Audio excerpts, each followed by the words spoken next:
El enigma del conocimiento prohibido. Y el Señor Dios dijo: del árbol del conocimiento del bien y del mal no comerás, porque el día que de él comieres, ciertamente morirás. Con estas palabras se sella uno de los misterios más profundos de la humanidad. Pero, ¿qué significaba realmente esta prohibición? ¿Era solo un mandato arbitrario, o escondía algo mucho más trascendental? Piensa en esto: el Edén no era solo un jardín. Era un lugar de conexión divina, donde la humanidad estaba en perfecta armonía con su Creador. Allí no existía el sufrimiento, la muerte ni la maldad. Pero también había una condición: obedecer. En el centro de este relato encontramos el árbol del conocimiento del bien y del mal, un símbolo que ha desconcertado a teólogos, filósofos y estudiosos durante milenios. ¿Qué tenía de especial ese árbol? ¿Por qué estaba allí si su fruto estaba prohibido?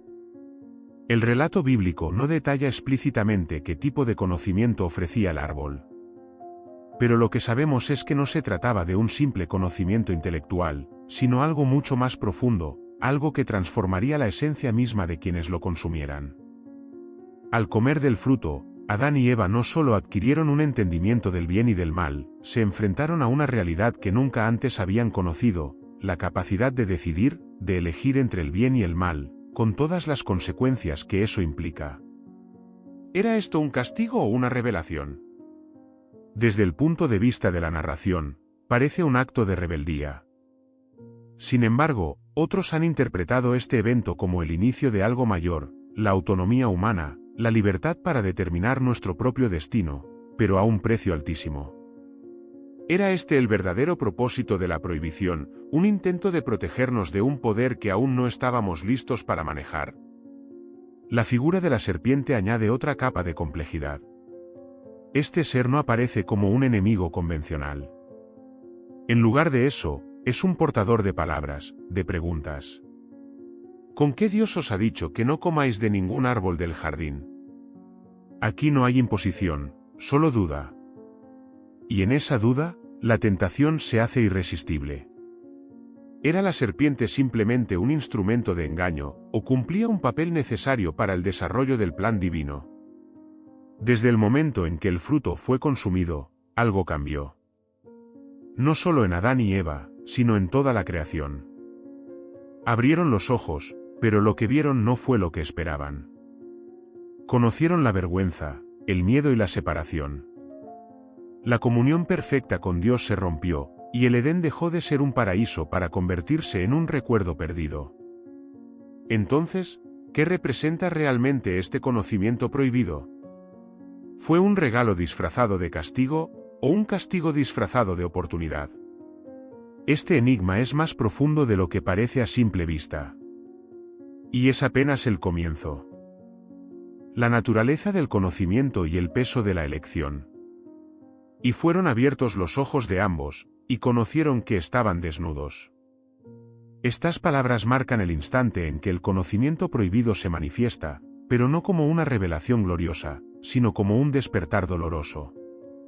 La desnudez, que antes era un estado de pureza y transparencia, se convierte en símbolo de vulnerabilidad y vergüenza. Este detalle, aparentemente sencillo, nos lleva a cuestionar la verdadera naturaleza del conocimiento adquirido: ¿era una bendición o una carga? El conocimiento del bien y del mal no era un concepto abstracto, era la capacidad de discernir, de ver el mundo con una dualidad que antes no existía. En el Edén, todo era bueno porque todo provenía directamente de Dios. No había sombras ni contradicciones. Pero con el fruto, Adán y Eva adquirieron algo que transformó su percepción: la conciencia moral. Esta conciencia, aunque poderosa, venía con un costo: la responsabilidad. Ahora tenían que cargar con el peso de sus decisiones y enfrentar las consecuencias de sus actos. Pero hay algo más. Este conocimiento no era solo teórico, era experiencial. Al comer del fruto, no solo aprendieron sobre el bien y el mal, sino que se convirtieron en partícipes de esa realidad. Ya no podían ver el mundo como antes, porque ahora eran conscientes de su capacidad para causar daño, para mentir, para desobedecer. El Edén no cambió, ellos cambiaron. Y esa transformación los separó del estado original de pureza y comunión. Ahora pensemos en la serpiente. Este ser no obliga, no coacciona, solo sugiere. No moriréis, dice, ofreciendo una interpretación alternativa de las palabras divinas. Es un momento de confrontación ideológica. Por primera vez, Adán y Eva enfrentan dos narrativas opuestas, la de Dios, que ordena, y la de la serpiente, que cuestiona. Y aquí es donde entra en juego la elección. Al optar por creer en la serpiente, Adán y Eva no solo desobedecen, redefinen su relación con Dios. Ya no es una relación basada en la confianza absoluta, sino en la duda y la autonomía. Este momento también plantea preguntas profundas sobre la naturaleza de la libertad. ¿Qué significa ser verdaderamente libre? ¿Es la obediencia una limitación o una forma de protección? Al comer del fruto, Adán y Eva ejercieron su libertad, pero también rompieron un vínculo esencial. Se convirtieron en seres independientes, pero esa independencia los llevó al exilio. ¿Era esto inevitable? ¿Era necesario para que la humanidad creciera y se desarrollara? El relato sugiere que este conocimiento no podía ser adquirido sin un costo. Era demasiado poderoso, demasiado transformador. Pero, ¿por qué estaba allí, al alcance de sus manos? Si Dios sabía lo que ocurriría, ¿por qué permitirlo? Tal vez porque el amor verdadero no puede existir sin la libertad de elegir. Pero esta libertad no es sencilla, es un arma de doble filo que puede construir o destruir. Al final, lo que el fruto ofreció no fue solo conocimiento, sino un cambio irreversible en la naturaleza humana. Y esa transformación sigue resonando hasta hoy, en cada decisión, en cada dilema moral que enfrentamos. El simbolismo del árbol y la promesa oculta. Porque Dios sabe que el día que comáis de él, serán abiertos vuestros ojos, y seréis como Dios, conociendo el bien y el mal.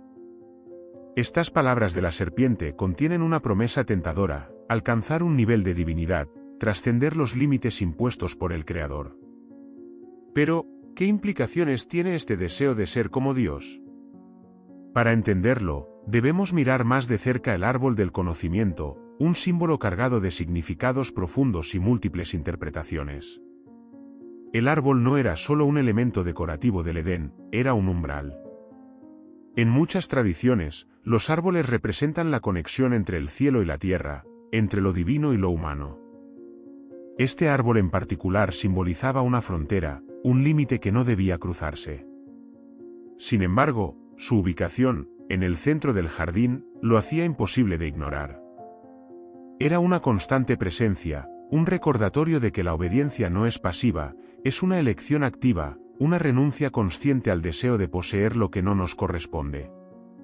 Pero, ¿por qué el conocimiento del bien y del mal estaba reservado solo para Dios?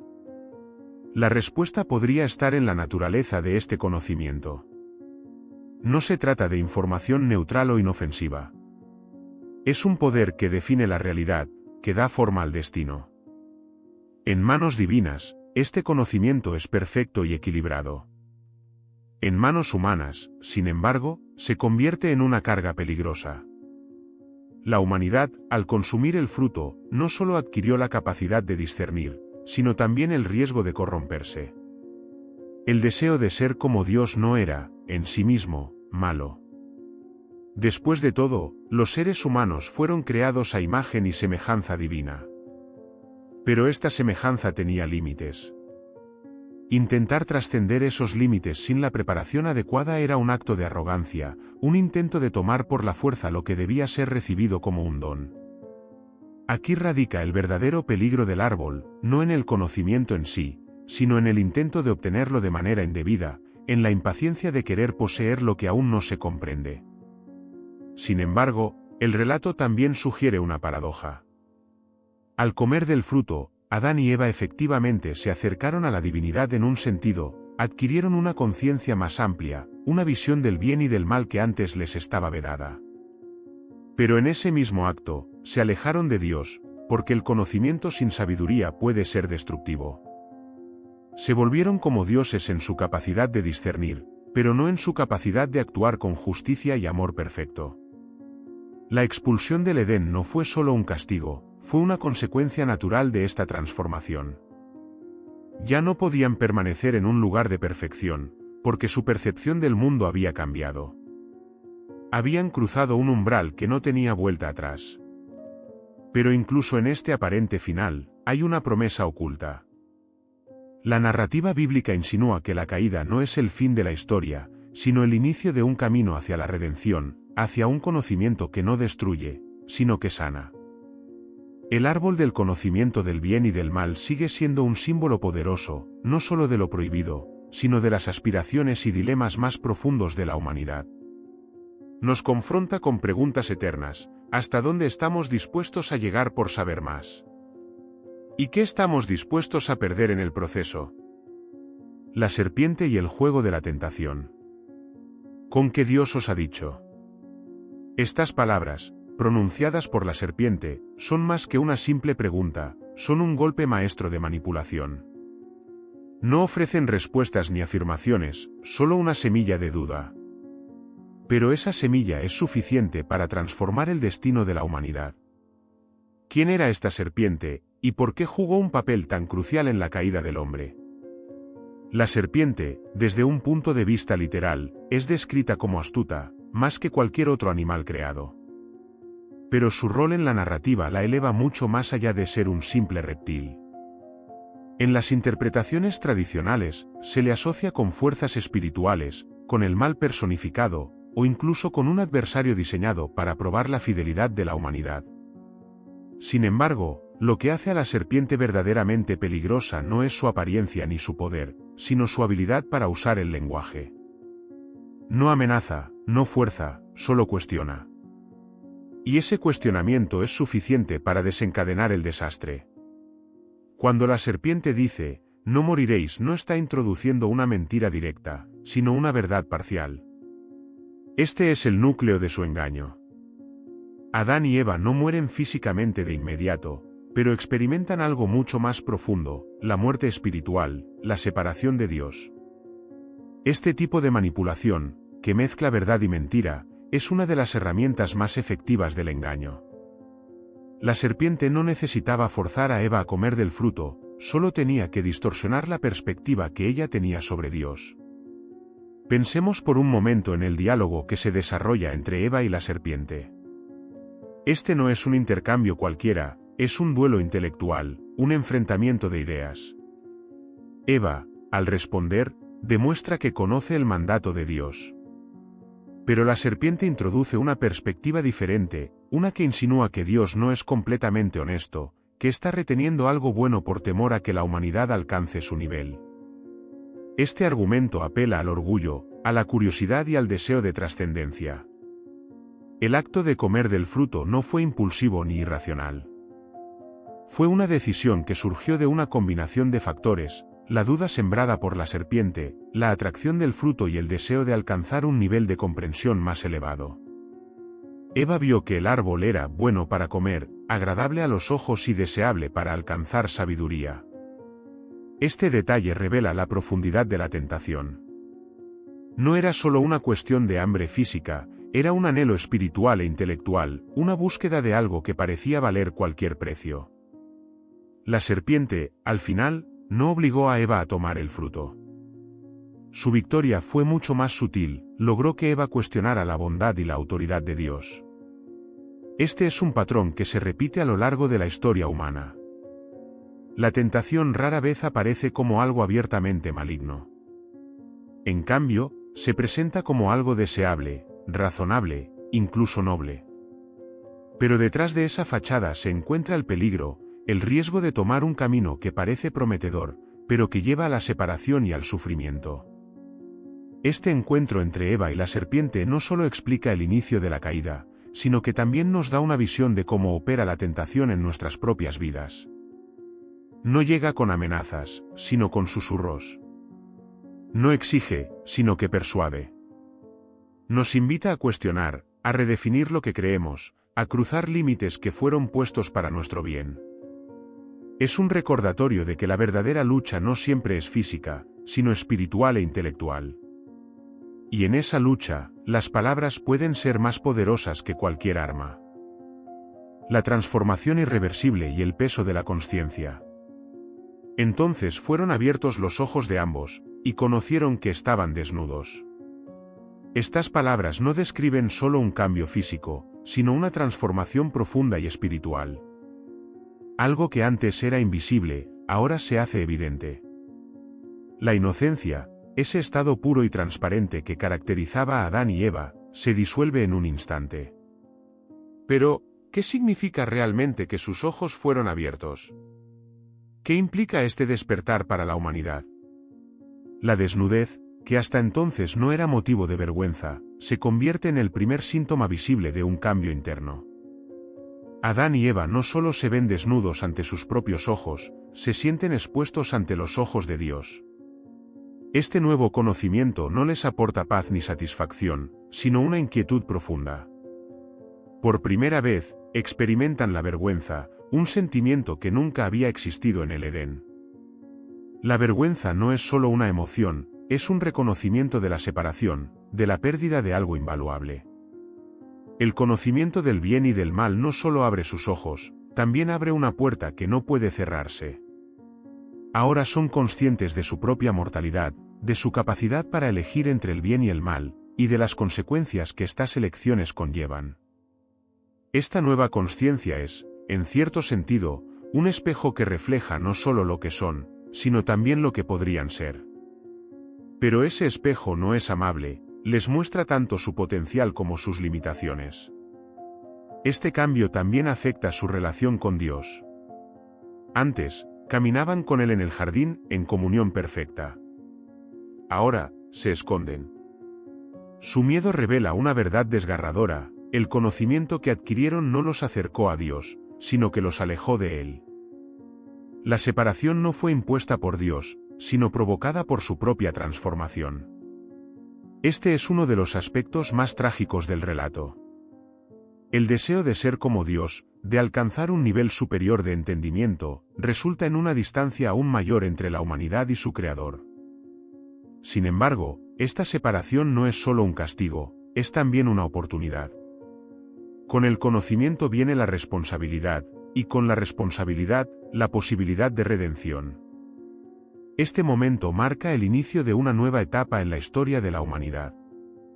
Adán y Eva ya no son seres ingenuos e inocentes, son individuos conscientes, capaces de tomar decisiones y de enfrentar las consecuencias de esas decisiones. Este es el punto de partida de lo que se convertirá en una búsqueda interminable de significado, de propósito, de reconciliación. El acto de cubrirse con hojas de higuera es una respuesta instintiva a esta nueva realidad. Es un intento de protegerse, de ocultar su vulnerabilidad. Pero esas hojas son solo un paliativo temporal. No pueden borrar lo que ocurrió, ni restaurar la relación rota con Dios. Este gesto nos recuerda que los intentos humanos de reparar lo irremediable suelen ser insuficientes. La solución, si es que existe, debe venir de algo o alguien más grande. En este momento de transformación, vemos un reflejo de nuestra propia experiencia. La consciencia, aunque poderosa, puede ser un peso difícil de llevar. Nos enfrenta a nuestra propia fragilidad, a nuestras limitaciones, pero también nos da la capacidad de crecer, de aprender, de buscar algo más allá de nosotros mismos. La historia del Edén no es solo una narración antigua, es un espejo de nuestra condición humana, de nuestras luchas y de nuestras esperanzas. El juicio divino y la consecuencia del libre albedrío. ¿Dónde estás? Estas palabras de Dios resuenan en el Edén como un eco cargado de significado. No es una pregunta que busque información, es un llamado a la rendición, una invitación a la confrontación con la verdad. Adán y Eva, ahora conscientes de su desobediencia, responden con temor. El acto de esconderse es un reflejo directo de su nueva realidad. La relación abierta y transparente con Dios ha sido sustituida por una barrera de vergüenza y culpa. Pero este encuentro no se detiene en el miedo, es el inicio de un juicio que cambiará el curso de la humanidad. Dios comienza su interrogatorio con preguntas que, en apariencia, podrían parecer obvias. ¿Quién te enseñó que estabas desnudo? ¿Has comido del árbol del cual te mandé que no comieras? Estas preguntas no son para obtener respuestas, son una oportunidad para que Adán y Eva reconozcan su error. Pero en lugar de asumir la responsabilidad, ambos optan por culpar a otros. Adán señala a Eva, e incluso a Dios, al decir, la mujer que me diste me dio del árbol. Eva, por su parte, culpa a la serpiente. Este intercambio revela algo fundamental sobre la condición humana, la tendencia a evadir la responsabilidad y a buscar un chivo expiatorio. El juicio que sigue no es arbitrario ni impulsivo, es una respuesta directa a las acciones cometidas. Cada participante en la desobediencia recibe una consecuencia acorde a su papel. La serpiente es maldita por encima de todos los animales, condenada a arrastrarse y a ser enemiga de la humanidad. Este castigo, aunque parece dirigido al animal, es interpretado como un símbolo del conflicto eterno entre el bien y el mal, una lucha que trasciende generaciones. Eva, por su parte, enfrenta un dolor único. Multiplicaré en gran manera tus dolores en los partos. Este castigo no solo se refiere al dolor físico, sino a la complejidad de las relaciones humanas. La mención de que su deseo será hacia su marido, y él se enseñoreará de ella, introduce una dinámica de lucha y desequilibrio en las relaciones entre hombres y mujeres. Este no es un mandato divino, sino una consecuencia natural de la caída, un reflejo de cómo el pecado distorsiona las relaciones diseñadas para la armonía. Adán, como representante de la humanidad, recibe un castigo que afecta no solo a él, sino a toda la creación. Maldita será la tierra por tu causa. Este juicio marca el inicio de una nueva realidad donde la naturaleza, antes un paraíso abundante, se convierte en un terreno hostil. La humanidad, que antes disfrutaba del fruto del Edén sin esfuerzo, ahora debe trabajar con sudor y fatiga para sobrevivir. Este castigo, aunque severo, también contiene una lección, la interconexión entre la humanidad y la creación. El pecado de Adán no solo afecta a los humanos, sino a todo el mundo natural. Sin embargo, incluso en medio de este juicio, hay destellos de esperanza. Dios no abandona a Adán y Eva en su vulnerabilidad. Les provee túnicas de piel para cubrir su desnudez, un gesto que implica cuidado y provisión. Este acto de cubrirlos es más que una solución práctica, es un símbolo de que, aunque la relación entre Dios y la humanidad ha cambiado, no está completamente rota. La gracia comienza a manifestarse incluso en el juicio. El juicio del Edén no es solo un relato de condena, es una ilustración del peso del libre albedrío. Las elecciones tienen consecuencias, y estas consecuencias no solo afectan al individuo, sino a todo su entorno. Sin embargo, este juicio también establece un precedente: donde hay pecado, también puede haber redención. El camino de regreso a Dios no será fácil, pero la historia sugiere que nunca estará completamente cerrado. La expulsión del Edén y el inicio del exilio. Y Jehová Dios los sacó del huerto del Edén, para que labrase la tierra de la que fue tomado. Estas palabras marcan el momento culminante de la caída, la expulsión de Adán y Eva del paraíso. Este acto, que podría parecer el final definitivo, está cargado de simbolismo y significado. Es el punto en el que la humanidad deja atrás la perfección para entrar en un mundo marcado por la lucha, el sufrimiento y la búsqueda constante de redención. El Edén no era solo un lugar físico, era un espacio de comunión directa con Dios, un estado de armonía y plenitud. Ser expulsados del jardín no significaba únicamente perder un hogar, sino también quedar separados de esa relación íntima con el Creador. La mención de que Dios coloca querubines y una espada encendida para guardar el camino al árbol de la vida refuerza la idea de que el regreso al Edén no sería posible por medios humanos. Esta barrera simboliza la gravedad del pecado y la necesidad de una intervención divina para restaurar lo que se perdió. El acto de expulsión también resalta la conexión entre la humanidad y la tierra. Adán y Eva son enviados a trabajar la tierra de la que fueron formados, un recordatorio constante de su origen y de su dependencia de la creación. Este trabajo, aunque difícil, tiene un propósito redentor. Es un medio para que la humanidad participe en el proceso de restauración, no solo de su propia vida, sino también de la creación misma. En este nuevo escenario, Adán y Eva enfrentan una realidad completamente distinta. Donde antes todo era abundancia, ahora hay escasez. Donde antes había comunión, ahora hay distancia. Pero este cambio no es simplemente un castigo, es una etapa necesaria en el desarrollo de la humanidad. La expulsión no es un final, sino un comienzo, un llamado a descubrir qué significa vivir fuera del Edén y cómo encontrar el camino de regreso, no a un lugar físico, sino a una relación restaurada con Dios.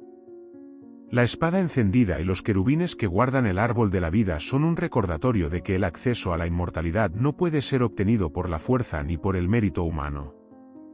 Este detalle plantea una pregunta fundamental, ¿qué se necesita para volver a tener acceso a la vida eterna?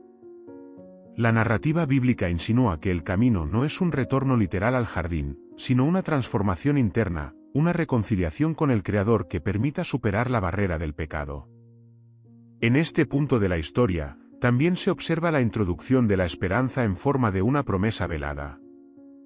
La referencia a que la simiente de la mujer aplastará la cabeza de la serpiente sugiere que, aunque el mal parece haber triunfado, no tiene la última palabra. Esta promesa establece un contraste poderoso entre la aparente derrota de la humanidad y la futura victoria que será revelada en el tiempo adecuado. La expulsión del Edén no solo define el destino de Adán y Eva, sino también el de toda la humanidad. Nos recuerda que nuestras elecciones tienen consecuencias, pero también que el fracaso no es el fin de la historia. Aunque el Edén quedó atrás, la posibilidad de redención permanece. Es un llamado a caminar en un mundo imperfecto con la mirada puesta en una esperanza futura, una promesa de restauración que trasciende el dolor del exilio. La herencia del Edén y la promesa de restauración. La historia del Edén no termina con la expulsión de Adán y Eva, más bien, se transforma en una narrativa de esperanza, redención y propósito.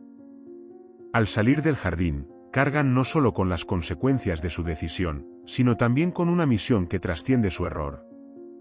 El mundo al que entran es un lienzo en blanco, un lugar donde deben aprender a vivir con el conocimiento que adquirieron, pero también con la promesa de una redención futura. El conocimiento del bien y del mal, aunque nació de la desobediencia, se convierte en un aspecto esencial de la humanidad. Ahora son seres conscientes, capaces de elegir entre el egoísmo y el altruismo, entre el amor y el odio. Esta capacidad de elección, aunque peligrosa, es también lo que define a la humanidad como portadora de la imagen de Dios. No son autómatas destinados a obedecer sin cuestionar, son criaturas con la libertad de decidir su destino, aunque ese destino venga acompañado de consecuencias. En el exilio, Adán y Eva comienzan a experimentar las primeras manifestaciones del propósito redentor. La promesa de que la descendencia de la mujer aplastará la cabeza de la serpiente establece un arco narrativo que se extiende más allá del Edén. Este detalle, aunque breve, se convierte en el núcleo de la esperanza de la humanidad. A lo largo de la historia bíblica, esta promesa se desarrolla y se amplifica, apuntando hacia una restauración que no solo devolverá lo perdido, sino que también transformará la creación entera. El trabajo de Adán con la tierra, aunque arduo, se convierte en un acto de participación en la obra creadora de Dios. Cada semilla plantada, cada fruto cosechado, es un recordatorio de que la vida sigue adelante. La humanidad, aunque caída, tiene la capacidad de contribuir al bien, de construir, de cuidar y de transformar. Este mandato no desaparece con la caída, al contrario, se intensifica. La relación con la tierra, aunque ahora más difícil, sigue siendo una expresión del propósito divino. La historia del Edén no es solo un relato de lo que se perdió, sino también de lo que se puede recuperar. En el corazón del relato está la idea de que el pecado no tiene la última palabra. La humanidad, aunque marcada por la caída, no está condenada a vivir en un estado perpetuo de separación. La narrativa bíblica introduce la idea de un camino de regreso, no al Edén físico, sino a una relación renovada con Dios. Este camino es un viaje de fe, de arrepentimiento y de transformación. El simbolismo del Edén sigue vivo en las promesas de un nuevo cielo y una nueva tierra, un lugar donde la humanidad y Dios habitarán juntos en comunión perfecta. Esta visión no es solo una restauración del pasado, sino una realización plena de lo que el Edén solo insinuaba. La separación será reemplazada por unidad, la lucha por paz, y la muerte por vida eterna. El conocimiento prohibido, que una vez trajo caída, se redime a través de la historia. En última instancia, no se trata de un regreso al pasado, sino de una transformación que culmina en una relación más profunda y significativa entre la humanidad y su Creador. La historia del Edén no es solo el inicio de la Biblia, es la semilla de una narrativa que continúa, una invitación a participar en el viaje hacia la restauración. Y aunque el camino es largo y difícil, la promesa final permanece: un día, todo será hecho nuevo.